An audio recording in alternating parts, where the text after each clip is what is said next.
Good morning. Jennifer, thanks so much for being with us so early. Talk to us a little bit about what you guys do there at the Wildlife Park. Well, we're a national wildlife refuge, and so our job is to preserve this very special habitat that we have here in the Rio Grande Valley so that the really important wildlife that we have lived here has a place to be safe, and so that our people of the Rio Grande Valley and people who come to visit the valley have a place to see this wildlife.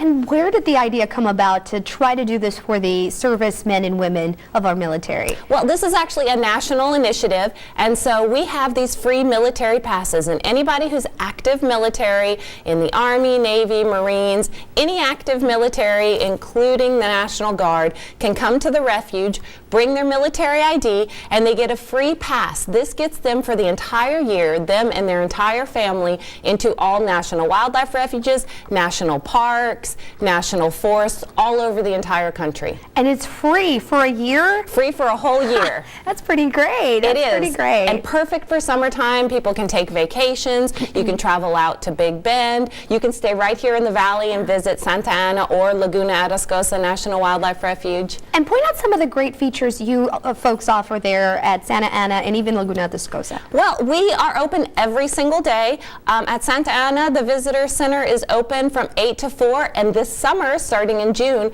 we're going to be open a little later on Tuesdays and Thursdays. We're going to be open until 8 p.m. so people can come out and experience the refuge after work or when the weather is a little bit cooler.